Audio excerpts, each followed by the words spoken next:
أعوذ بالله من الشيطان الرجيم بسم الله الرحمن الرحيم الحمد لله رب العالمين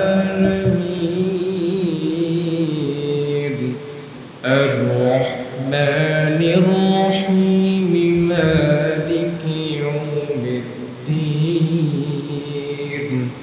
إياك نعبد وإياك نستعين اهدنا الصراط المستقيم صراط الذين أنعمت عليهم غير المغضوب عليهم ولا الضالين.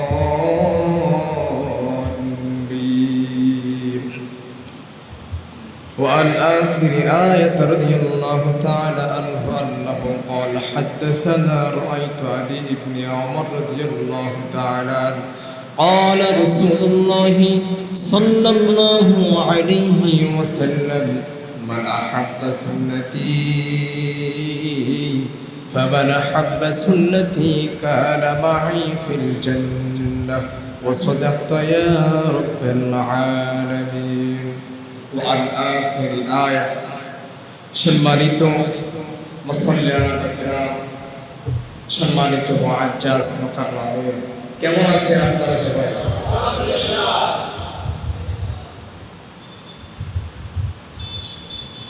এর আগেই এক জমায় আসছিলাম, আর দ্বিতীয় জমা হচ্ছে এটা। রব্বুল আলামিন হয়তো আমার মতো আমার কথা বলার সুযোগ করে দিয়েছে। এটা আমি একান্ত আমার ব্যক্তিগত থেকে মালিকের শুকরিয়া করছি, আলহামদুলিল্লাহ।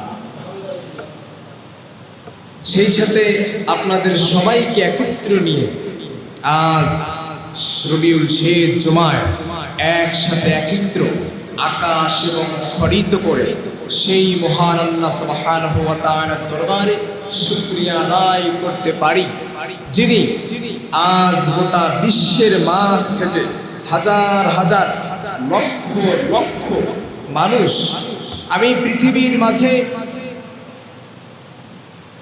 হিসাব এবং বিজ্ঞানিত করে আমার ছোট্ট মেমোরিয়াস ভাবে দেখেছি 40% মানুষ পৃথিবীর মাঝে আসে। এই 40% মানুষের ভিতরে 30% মানুষ এখন পর্যন্ত ইসলামের দাওয়াত পায়নি, 10% মানুষ ইসলামের দাওয়াত পেয়েছে। এই 10 ভাগের ভিতরে আমরা ছিটাফাটা সোনাফাটা মানুষ এই 10 ভাগের ভিতরে আছি। এই 10 ভাগের ভিতরেও বলেন তো সব মানুষ কি আজকের জুমাতে আসছে? সব মানুষ কি আজকের জুমাতে আসছে? আসে না। সেই সুবাদে এই 10 ভাগের ভিতরেও যদি ভেজাল থাকে, সেই ভেজালের ভিতর থেকে আল্লাহ তাআলা আপনাকে আমাকে ব্যবসা বাণিজ্য সব ক্যান্সেল করো, সব দিকে রওনা হও। এখনো বাজার ঘাটে গেলে দেখবেন শত শত মানুষ বাজারে ঘোরাফেরা, কিন্তু এখান থেকে শহরের আরো ভিতরে ছুটলেই দেখবেন এক একজন যে যে পেশা সে পেশার দিকে দৌড়াচ্ছে, ভিন্ন ভিন্ন মানুষ ভিন্ন ভিন্ন দিকে দৌড়াচ্ছে। সেই জায়গা থেকে আপনি মসজিদে আসছেন, এটা যে কত বড় শুকরিয়া আদায়, যেটা আপনি নিজেও কল্পনা করতে পারবেন না। অতএব সে আল্লাহ চতুর্দিকে ফেরেশতা দিয়ে ঘিরে রাখছেন। কোন বান্দা আল্লাহ তাআলার প্রশংসা করে, আত্তাইবুন আবিদুন হামিদুন সাইহুন রাকিউন, আল্লাহ বলেন যারা তওবাকারীদের ভিতরে আত্তাইবুন আবিদুন যারা ইবাদত করলো, এরপরে বলেন হামিদুন যারা আল্লাহ তাআলার প্রশংসা করলো, সে প্রশংসার ভিতরে আমরা আছি। এই জন্য সে আল্লাহ সুবহানাহু ওয়া তাআলার দরবারে জবান ছেড়ে পড়ছে আলহামদুলিল্লাহ। সংক্ষেপে জড়িত করছি কলিজার টুকরা নবী, যিনি এই মাসেই জন্মগ্রহণ করে এই মাসেই মৃত্যুবরণ করেন। এই মাস আল্লাহ নবীর দিক থেকে আল্লাহর নবী বলেন কিছু মাস আমি উম্মতিগণদের জন্য নিয়ামত করেছি। সেই নিয়ামতি গণের ভিতরে অন্যতম একটি মাস করে হলো রমাদান। রমাদান যে পাইল জীবনের ভিতরে সে একটি অত্যন্ত বরকতপূর্ণময় একটি মাস। আর রমাদানের পরে যখন রজব শাবানের সময় আল্লাহর নবী বলেন, রজব শাবানে ইবাদত করো, বেশি বেশি চাও যেন রমাদান পর্যন্ত পৌঁছাতে পারো। তোমাদের কাছে আরেকটি মাসকে আমি রেখে দিলাম, সেটির সময় তোমরা বেশি বেশি আমার নবীর দরুদ পড়ো, সেটি হলো রবিউল আউয়ালের মাস। এই জন্য সেই নবীর প্রতি এবং হৃদয় স্থাপন থেকে করছি, সেই যে রব আল্লাহ নবীকে, সেই নবীকে আমাদের কাছে নিয়ামত স্বরূপ পাঠিয়েছেন। শুধুমাত্র আমরা এতই পরিমাণ ভাগ্যবান, এতই পরিমাণ শুকরিয়া আদায় করা। যত নবী পৃথিবীতে এসেছে, যত আউলিয়া کرام পৃথিবীতে এসেছে, যত সাহাবায়ে সিদ্দিকিন সালিহিন এসেছে, এর মাঝে শ্রেষ্ঠ পয়গম্বর করে দিয়েছেন আমাদের প্রিয় নবীজি, আল্লাহর নবীকে বলি সুবহানাল্লাহ। সেই নবী প্রতি সংক্ষিপ্ত দরুদ বলি সাল্লাল্লাহু আলাইহি ওয়াসাল্লাম। সম্মানিত হাজিরিন, আজ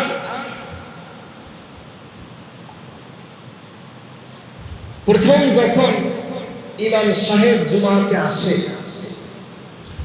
তখন কিন্তু দেখবেন শুনতে এবং কাজ করতে খুব ভালো লাগে। যখন আমাদের এলাকায় আমি যখন খুব ছোট্ট মানুষ ছিলাম, খুব ছোট্ট জীবনে দেখে আসছি যে আগে যখন নির্বাচন হতো, নির্বাচনের সময় ওই যে তেলের একগুলো ট্যাঙ্কি পাওয়া যায়, সরিষার তেলের ট্যাঙ্কি, মানে তেলের যে ট্যাঙ্কি বাজারে কিন্তু খুচরা তেল বিক্রি করার জন্য তেলের ট্যাঙ্কি, যখন পিটাবেন নিচে পিটাইতো, তখন কিন্তু টাস টাস টাস টাস একটা শব্দ করতো না, খুব সুন্দর একটা সাউন্ড হতো। এখন যখন নির্বাচনের পদচারী 2-4 দিন 5 দিন 10 দিন এভাবে যখন শেষের পর্যায়ের দিকে আসে, তখন যখন ওই তেলের ট্যাঙ্কির নিচের দিকে বাইরে দেয়, বাড়ানি দেওয়ার পরে চতুর্দিকে সাইড দিয়ে যখন ফাটা ফাটা হয়ে যায়, তখন বাড়িতে দেখি প্রথম যে টং টং করছে কি সেই শব্দ করবে, সেই শব্দ কিন্তু আর করবে না। বর্তমান ঠিক তাই দশা হচ্ছে। প্রথম যখন মেহমান আসে, আল্লাহ নবীর হাদিস বলেন 3 দিন পর্যন্ত একটি বাড়িতে একটি মেহমান থাকে। 3 দিন পরে যখন হয়ে যায় তখন সে আর মেহমান থাকে না, তখন সে পারিবারিক লোক হয়ে যায়। সেই অনুযায়ী আল্লাহ তাআলা আপনাদের প্রতিটি পরিবারের সদস্য হিসাবে আল্লাহ তাআলা আমাকেও কবুল করুক, আল্লাহুম্মা আমিন।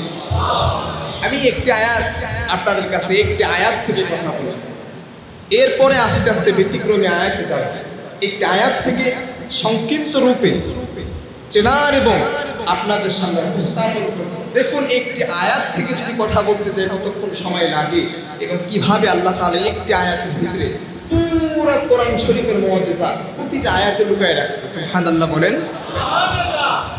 সেরকম আলহামদুলিল্লাহি রাব্বিল আলামিন, শুধুমাত্র এখান থেকে যাই সমস্তকে আল্লাহ তাআলা বোঝালেন। হামদ মানে দুটি শব্দ আসে।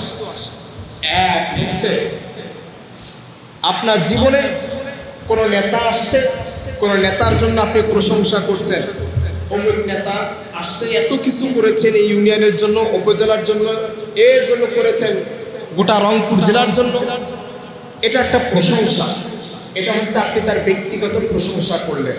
আর হামদ মানে হচ্ছে বোঝায় গোটা পৃথিবীর ভিতরে, এরকম পৃথিবীতে আল্লাহ তাআলা শুধুমাত্র মানুষকে এখানেই এরূপে এই জেলায় গঞ্জে বিভাগে সৃষ্টি করেছেন এমন নয়। মহান রব্বুল আলামিন গোটা পৃথিবীর মাঝে এমন কিছু তথ্য গোপনীয় লুকে রেখেছেন যে বান্দা এখনো দেখেনি, এখনো আপনি আমি দেখেনি। তবে ওই জিনিস যদি আপনি আমি একবার চোখ দিয়ে তাকাই, আল্লাহ তাআলা এত পরিমাণ নিয়ামত রেখেছেন যা তাকার সঙ্গে সঙ্গে আল্লাহ সুবহানাহু ওয়া তাআলা আপনার হৃদয়কে কাঁপিত সৃষ্টি করবে। আর আপনি চিন্তা করতে থাকবেন আল্লাহর দুনিয়ায় এত সুন্দর সৃষ্টি, মনে হয় মালিকের নিয়ামতে ভরপুর হয়ে আছে।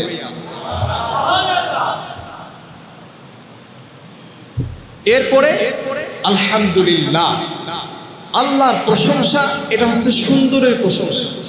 দ্বিতীয় যেটা শব্দ আসে সেটা হচ্ছে সুন্দরের প্রশংসা, দ্বিতীয় সুন্দরের প্রশংসা। এবার বলেন, সর্বসাকুল্যে বান্দা প্রশংসা করবে কার?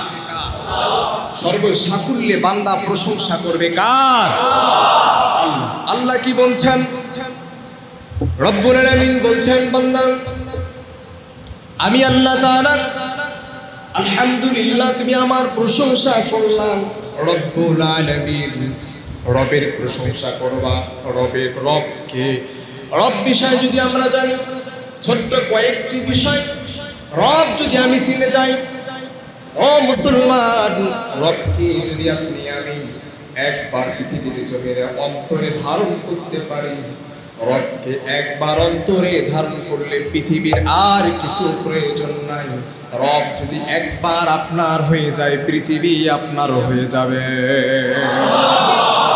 আল্লাহ তাআলা বলছেন, বান্দারে তুমি খুব ভালোভাবেই রবকে চিনো। রবকে চিনতে গেলে এক নম্বর, রব মানে হচ্ছে স্রষ্টা। রব মানে, কথা বুঝতেছেন? রব মানে হচ্ছে স্রষ্টা।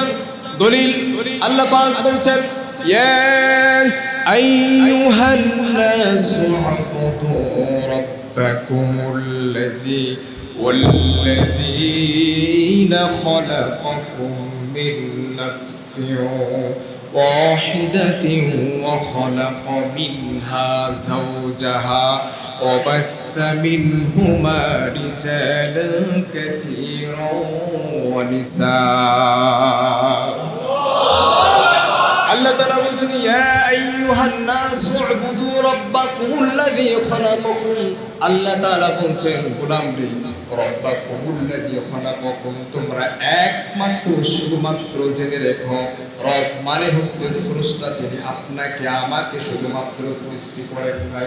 আল্লাহ শুধুমাত্র এই পৃথিবীতে সৃষ্টি করেন নাই, আল্লাহ মঙ্গল গ্রহ থেকে নিয়ে বুধ বৃহস্পতিবার নিয়ে শুরু করে এরকম পৃথিবী সহকারে একটা পৃথিবী সৃষ্টি করে নাই।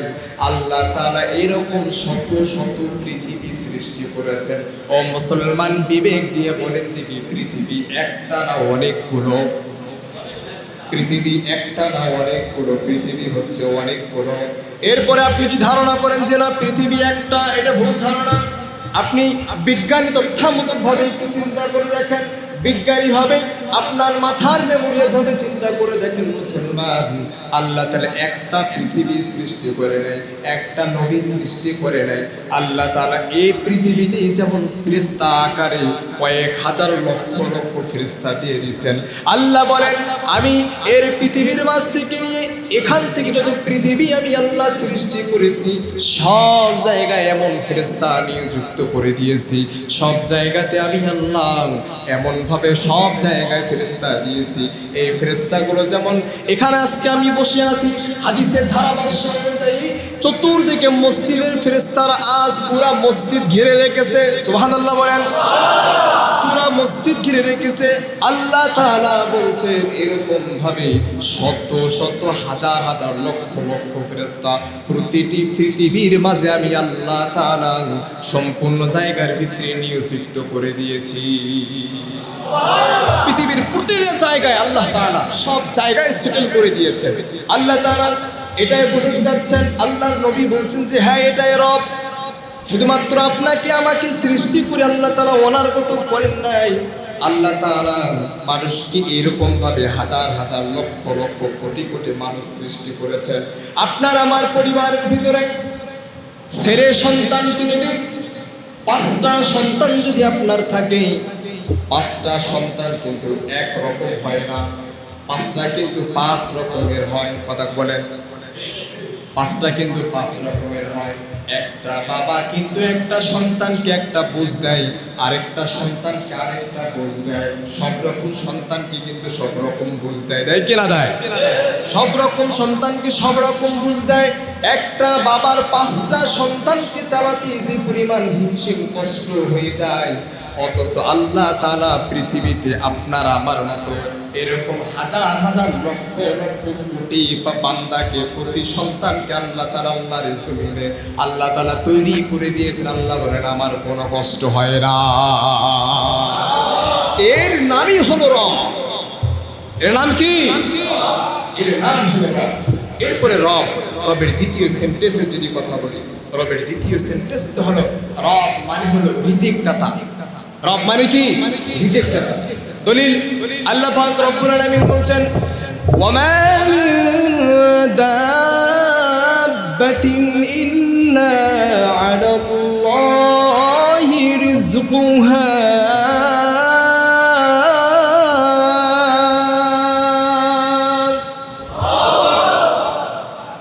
আল্লাহ তাআলা বলছেন ও বান্দারে ওমা মিন দাব্বাতিন ইল্লা আলাল্লাহি রিজকুহা পৃথিবীর জমিনে আমি আল্লাহ তাআলা তোমাদের জন্য অসংখ্য অগণিত রিজিক আমি তোমাদের মাঝে দান করেছি।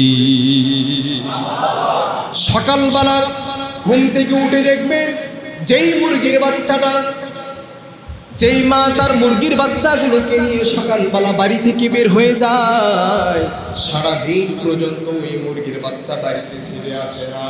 ওই মুরগির বাচ্চাকে আপনি খাবার দেন না, খাবার দেয় কে? ও মুসলমান, খুব ভালো করে একটু মনোযোগী হন। এরপরে আল্লাহ তাআলা দুনিয়ার জমিনে এরপর আল্লাহ তাআলা বলছেন যে সকালবেলা যে পাখি পশু প্রাণী যতগুলো বাসা থেকে বেরিয়ে যায় সারাদিন পর্যন্ত বাসা থেকে বেরিয়ে যাওয়ার পরে যত গ্রামে গঞ্জে সব জায়গার ভিতরে এরা ঘুরে ঘুরে বেড়ায়, এমনভাবে ঘুরে ঘুরে বের হয়ে আসে, এগুলাকে খাবার দেন না। সবগুলো বাড়ি যখন ফিরে আসে এগুলার পেট ভরিয়ে আল্লাহ তাআলা ওই বাড়ির ভিতরে ফেরত দিয়ে দেয়। সকালবেলা বের হলে সারাদিন ঘোরার পরও আল্লাহ পাক রব্বুল আলামিন তার পেটে খাবার দিয়ে তার বিকালবেলা বাড়িতে পৌঁছায় দেয়। বলেন না সুবহানাল্লাহ। এর নাম হচ্ছে রিজিক দাতা। যখন আমি মার পেট থেকে দুনিয়ার জমিনে আসি, মার পেটে থাকা অবস্থায় স্যালাইন নামক একটা লাইন দিয়ে আল্লাহ তাআলা আপনাকে আমাকে পেটের ভিতরে আল্লাহ তাআলা মার পেট থেকে আপনার পেটে একটি স্যালাইনের লাইন লাগাই দিলেন যেন আপনার খেতে কোনো ধরনের সমস্যা না হয়। এরপরে আল্লাহ তাআলা দুনিয়ার জমিনে যখন মার পেট থেকে দুনিয়ার জমিনে ভূমিষ্ঠ করলেন, এরপর থেকে আল্লাহ তাআলা আপনার মুখ দিলেন, মুখের ভিতরে দাঁত দিলেন, এমন ভাবে আল্লাহ তাআলা আপনার রিজিকের ব্যবস্থা করে দিয়েছেন। সুবহানাল্লাহ। এই কিয়ামত পর্যন্ত বান্দা যদি শুকরিয়া আদায় করতে থাকে, মৃত্যুর আগ মুহূর্ত পর্যন্ত বান্দা শুকরিয়া আদায় করে শেষ করতে, এটা আপনাকে আমাকে সর্বসাকুল্যে মনে রাখতে হবে। এরপরে রব মানে হচ্ছে তার কাছে মাথা নত করা, তিনি আশ্চর্য, তিনি মাবুদ, তার কাছে মাথা নত করা। দলিল ফালিয়াবুদু রাব্ব হাযাল বাইত। আরেকটু জোরে বলেন আল্লাহু আকবার। আল্লাহ তাআলা বলছেন বান্দারে ফালিয়াবুদু রাব্ব হাযাল বাইত, তোমরা কাবার মালিকের ইবাদত করো। বলেন তো কি কার ইবাদত করবে? কাবার মালিকের ইবাদত করো, তোমরা তার কাছে মাথা নত করো। ইবাদত মানে কয়েকটা শাব্দিক শব্দকে ইবাদত বোঝানো হয়। ও প্রিয় মুআজ্জাজ হাজিরিন, ইবাদত মানে হলো সেটি, ইবাদত মানে হলো আল্লাহ তাআলা বোঝাতে চাচ্ছে শুধুমাত্র নামাজ পড়ার নাম কিন্তু ইবাদত নয়, শুধুমাত্র জিকির করার নাম ইবাদত নয়। ইবাদত কয়েক প্রকারের মাধ্যমেই হচ্ছে ইবাদত। ইবাদত হলো সমাজের ভিতরে প্রতিটা কাজে কর্মে ইসলাম প্রচার করার জন্য যে কোনো মুহূর্তে কথা বলার নাম ইবাদত। ইসলাম প্রচার করার জন্য কথা দিয়ে প্রতিবাদ করার নাম ইবাদত। ঠিক কি না?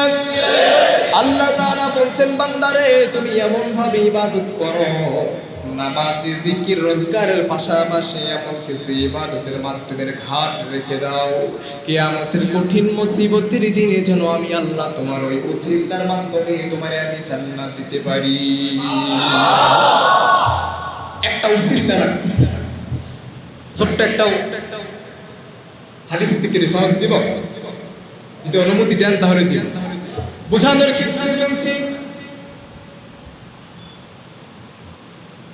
ইতিহাস ঘাটলে পাওয়া যায় আল্লাহর এক বান্দা দুনিয়ার জমিনে তিনি এত পরিমাণ গুনাহ করেছেন, তিনি এত পরিমাণ গুনাহের কাজে লিপ্ত ছিলেন। গুনাহ করতে করতে পাহাড় সমতুল্য তিনি যখন গুনাহ করে ফেললেন, তিনি বুঝতে পারছেন যে আমি এত পরিমাণ গুনাহ করেছি, মনে হয় আর এই গুনাহ থেকে আল্লাহ আমাকে কোনোদিনও পানা দিবে না। ওই বান্দা ও ধারণা করে, ওই অন্তরে ধারণা করে ওই বান্দা আরো যত দিন যাচ্ছে বান্দা তত পরিমাণ গুনাহ করতেছে। গুনাহ করতে করতে বান্দা গুনার শেষ সীমা নাই। বান্দা দিন যাচ্ছে আর গুনাহ করে। বান্দার মনে যেহেতু আক্রোশ হচ্ছে, আমি তো আমার মতো গুনাহগার তো আর কেউ নাই, এই ধারণা করে বান্দা গুনাহ করছেন। একদিন বান্দা শীতের দিন রাত্রিবেলা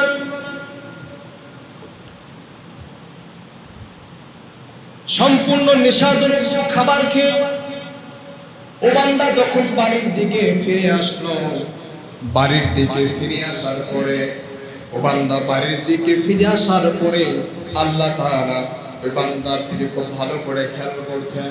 বান্দা যখন ঘরের ভিতরে প্রবেশ করলো, ঘরের ভিতরে প্রবেশ করার পরে বান্দা যেহেতু শীতের দিন কম্বল গায়ে লাগবে। শীতের দিন কি আপনাদের কম্বল লাগে না? লাগে না? শীতের দিন কম্বল গায়ে দিবে।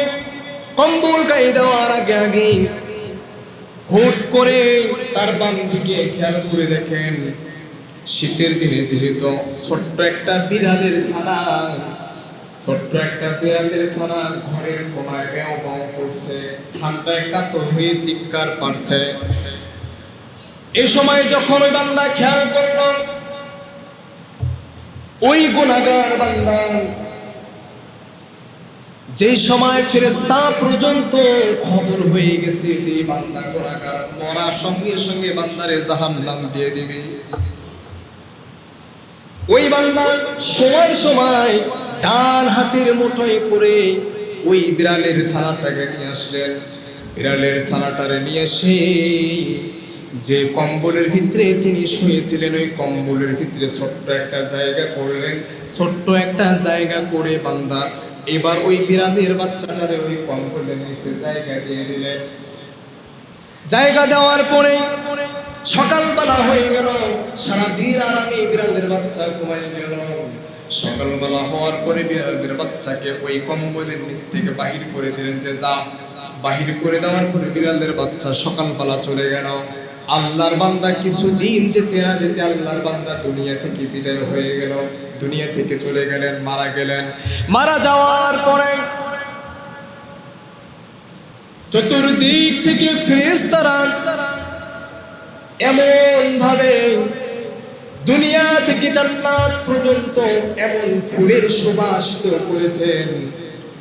ফুলের সুবাসিত করা অবস্থায় ওই বান্দাকে যখন সাদা কাপড়ে পেছায়া মানুষ দাফন করে দিছে, আর ওই ফেরেশতারা স্বাগতম স্বাগতম মারহাবা মারহাবা জান্নাতি জান্নাতি বলে বলে আল্লাহর আরশে আজিম পর্যন্ত বান্দারে পৌঁছাই দিছে।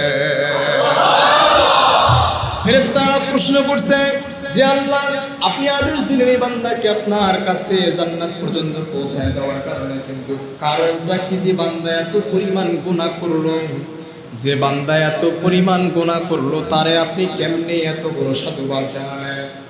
আল্লাহ বলছে বান্দারে, যেই দিন ওই বিড়ালের বাচ্চা বান্দা নেশাগ্রস্ত অবস্থায় ঘরের ভিতরে চলে আসছে, ঘরের ভিতরে চলে আসার পরে যখন বান্দা সম্পূর্ণরূপে আল্লাহর বান্দা শুয়েছিল, শুয়ে থাকার পরে বান্দা ভালো করে খেয়াল করে দেখছে যে ছোট্ট একটি বিড়াল ছাড়া ঠান্ডায় খুব কাতুকুতু করছে।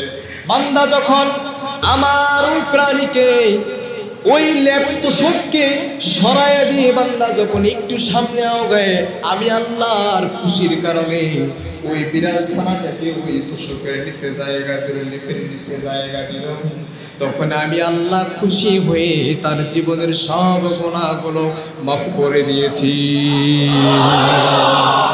এই জন্য পৃথিবীতে আপনাকে আমাকে চতুর্দিক থেকে মনোযোগ রাখতে হবে, চতুর্দিক থেকে ভালো করে স্মরণ করতে হবে। নামাজ কালাম জিকির আজকারের পাশাপাশি এমন একটা কাজ করব, মনে মনে ধারণ করতে হবে যে এই কাজের বিনিময়ে যেন আল্লাহ আমার এই দুনিয়াতে যত গুনাহ করেছি যেন গুনাহগুলো মাফ করে জান্নাতে দেয়। এমন কাজ আমরা করব কি করব না? বলেন, যদি করেন তাহলে আওয়াজ করে বলেন ইনশাআল্লাহ। এরপরে রবের সেন্টেন্সের লাস্ট একটা উদাহরণ দেই, এর নামই হলো রব। রব মানে মনে হয় কিছু একটা ধারণা আপনারা বুঝতে পারছেন তো ইনশাআল্লাহ। আর একটু পেরেছেন, আর একটু যদি চাই, আল্লাহ তাআলা বলছেন আলা লাহুল খালকু ওয়া লাহুল আমরু কাতাবাল্লাহু আলা কুলুবিহিম। আল্লাহ তাআলা বলছেন পৃথিবীর জমিনে রব মানে হলো তিনি, আইন যার, বিধান যার, তেনার নামই হলো রব। রবের নির্দেশে, রবের পক্ষ থেকে আইন চলবে, রবের নির্দেশের পক্ষ থেকে বিধান চলবে। আইন চলবে কার? বিধান চলবে কার? আজ যদি রবের দেওয়া একটা বিধান সমাজে চালু হতো, রবের দেওয়া একটি বিধান যদি সমাজে চালু হতো, তাহলে মনে করে না যে সোনার বাংলাদেশের যেসব মেয়েরা বাড়ি থেকে বের হলে রাস্তাঘাটে যাওয়ার সময় ভয়ে ভয়ে করে যায়, জানে কোন ছেলে তারে ধরে, কোন ছেলে জানে তারে ধর্ষণ করে। আজ যদি কোরআনের একটা রবের দেওয়া আইন থাকতো, আল্লাহর কসম করে বলি গোটা বাংলাদেশ নয়, গোটা বিশ্বের জমিন থেকে পর্দার আইন চালু হলে কোনো প্রকার ছেলে, যুবক, যুবতী, কোনো যুবতীকে 1% ইফটিজিং ধর্ষণ করার মতো সময় পেত না। ঠিক না বেঠে?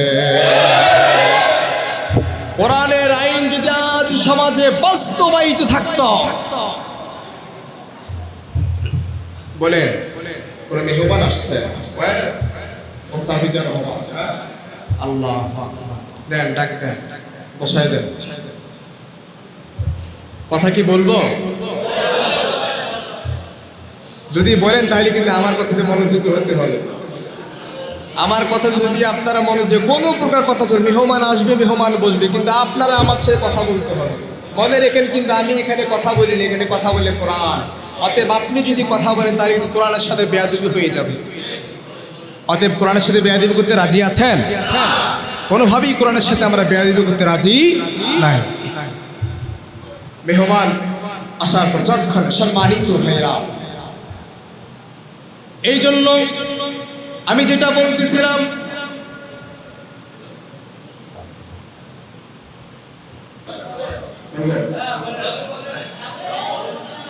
কেউ কথা বলবেন না। আল্লাহ তাআলা বলছেন আলা লাহুল খালকু ওয়া লাহুল আমর কাতাবাল্লাহ। আল্লাহ তাআলা বলছেন আইন যার, বিধান চলবে তার। এরপর আল্লাহ তাআলা বলছেন দুনিয়াতে যত কর্ম করবা সব দিক থেকে আল্লাহ তাআলার আইন মানতে হবে। কার আইন মানতে হবে? যদি আজ আল্লাহর আইন সমাজে থাকতো, আল্লাহর আইন, কোরআনের আইন যদি সমাজে থাকতো, আমার বিশ্বাস গোটা গ্রামে গঞ্জে সব জায়গায়, শহরে বন্দরে ইসলাম এবং কোরআন ভিত্তিক আইন চললে আমার মনে হয় আবু জেহেল, উতবা, শাইবা, নমরুদ, ফিরাউন, কারুন কখনো আল্লাহ এবং তার নবীর দেশে, আল্লাহ এবং তার রাসূলের দেশে কোনোভাবে ইসলাম বিরোধী স্লোগান দেওয়ার সাহস পেত রব্বুল আলামিন বলছেন বান্দারে, আমি পৃথিবীর জমিনে তোমারে যত প্রকার নিয়ামত দান করেছি, এই নিয়ামত থেকে তুমি যদি একটা ছিটা পরিমাণ নিয়ামতকে তুমি আর একটু ভাবে কমাইতে চাও, মনে রেখো পৃথিবীর জমিনে আল্লাহর নিয়ামতকে যে বাদ দিয়ে অন্যতায় অন্য বিধানের আইন চালাবে, এই আইন কোনোদিনও চলবে না। ঠিক কিনা? এটা ইসলামের মূলনীতি। ইসলামের আইন যদি আজ সমাজে থাকতো, গোটা বাংলাদেশ শুধু নয়, আলেমপন্থী হক আর বেআলেমপন্থী হক, ক্ষমতায় থাক আর ক্ষমতায় না থাক, ইসলাম দিয়া যদি রাষ্ট্র চালাইতো, আমার বিশ্বাস গোটা পৃথিবীতে আবু জেহেল, উতবা, শাইবা, নমরুদ, ফিরাউন, কারুনের যারা উত্তরসূরি হয়ে মাথা চারা দিয়ে উঠতে চাচ্ছে, কিয়ামত পর্যন্ত মাথা চারা দিয়ে উঠতে পারতো না। আর কথা বুঝতে পারছেন? ইসলাম কোরআনের আইন যদি সমাজে বাস্তবায়িত হতো তাহলে সম্পূর্ণ রূপ হয়ে যেত। আজ রবের যে বিষয়গুলো আমি ধারণা দিয়েছি, রবের যে বিষয়গুলো আমি ধারণা দিয়েছি, শেষ আরেকটি ধারণা দিয়ে আমি আমার কথাকে সংক্ষিপ্ত করে দেব। ও প্রিয় মুআজ্জাজ হাজিরিন, কেউ মনে করছেন মনে হয় হুজুর অনেক প্রকার রাজনীতি করে। জি না ভাই, আপনি সূরা মুলুক খুলে দেখেন, রাজনীতি আপনাকে করতে হবে না, কোরআনের একটি আয়াত আপনাকে পুরো পৃথিবীর রাজনীতি আপনাকে বুঝিয়ে দিবে। এটাই হচ্ছে ইসলামের নীতি, এটা কোরআনের নীতি, এটা কোরআনের নীতি। রব তিনি আপনার রিজিক দিয়েছেন, রব তার কাছেই তোমরা ইবাদত করো, রব তিনি আপনার সৃষ্টি করেছেন, ঠিক কিনা? রবের বিশেষ সন্দেহ আছে কোনো? সম্মানিত হাজিরিন, এই যে শীতের দিন চলে আসলো, শীতের দিনের সময় আপনি খুব ভালো করে মনোযুক্ত হন মুসলমান। শীতের দিনের সময় দেখবেন যে শীতান্ত পাখি হোক, যে শীতান্ত পাখি, সাপোজ ধরেন আপনার এই গ্রামের কুকুর আর আমেরিকার কুকুর, দুটা কি এক কুকুর নেই? আমেরিকার কুকুরের এমনি দাম বেশি, আমেরিকার কুকুরের দাম বেশি। এই কিছুদিন আগে আমি দেখলাম এক কুকুরের দাম, আমার হুজুর কুত্তার মেকআপে লাগে 15,000 টাকা, মাসে কুত্তার মেকআপে লাগে 15,000 টাকা। আমি চিন্তা করি কুত্তার মেকআপ যদি লাগে 15,000, তাহলে যারা বেতন করে 12,000 এদের কি দশা? তাইলে বোঝা গেল বিদেশি কুকুর আর এদেশের কুকুরের দাম এক। সে দেশের কুকুরকে আল্লাহ তাআলা বলছেন ও দেশের কুকুর আর এদেশের কুকুর কিন্তু এক নয়। আপনি আমি সারাদিন ঘরের বেলা কাজ করা শেষে সন্ধ্যার পর থেকে নিয়ে মাগরিব এশা পর্যন্ত ঘুমিয়ে যায়। রব্বুল আলামিন এমন দয়াবান, এমন একজন আল্লাহ তাআলা, তিনি আমাদের প্রতি এমন আর রহমানুর রহিম, তিনি এমন করুণাময় দয়ালু। রহমান মানে এক সাবজেক্ট, দয়ালু মানে আরেক সাবজেক্ট। একটু বুঝাই ও মুসলমান, আল্লাহ তাআলা বলেন তুমি আমি যখন বাড়ির ভিতরে ঘুমায়া যাও আর তোমার বাড়ির পাশে যে কুকুরকে দেখতে পারো, এই কুকুরকে এমন ভাবে আল্লাহ তাআলা তার গায়ে পশম দিয়ে দিয়েছে। আপনি আমি কেউ কি বলতে পারবো ঘুম থেকে উঠে যে ঠান্ডার দিনে কেউ কুকুরকে আমরা কম্বল দিয়ে গায়ে দিয়ে দিই? বলেন।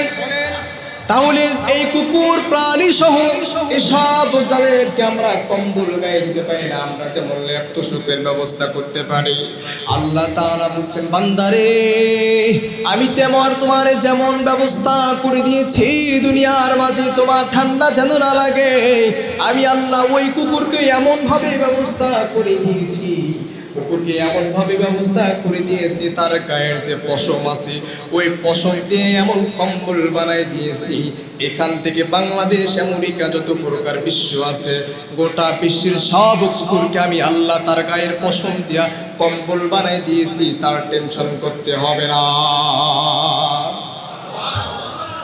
এইভাবে তারে এমন ভাবে আল্লাহ তাআলা তার গায়ের পশম দিয়ে কম্বল বানাই দিয়েছে, তার কোনো টেনশনের কারণ নাই।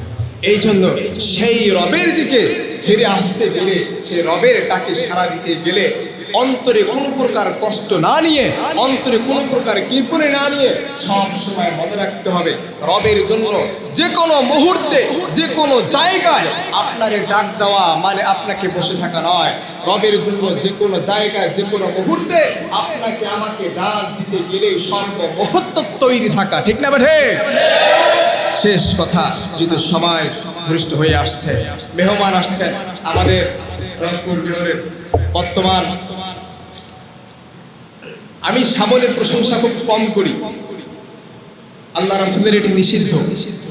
শুধু এতটুকুই বলি যে সময় করোনা হলো আমরা তো এই দিক শহরে কথাবার্তা বলতে পারি না, করোনা সিনটিসে আমরা রংপুর মেয়র সিটিতে মোস্তাফিজুর রহমান মোস্তফার অধীনে অসংখ্য কথা বলেছি। করোনার সময় মাহফিলের তো কোনো প্রকার পারমিশন নাই, যেটি পারমিশন নিতে যাবি সেটি ভেজাল, যেখানে যাবে সেখানে ভেজাল।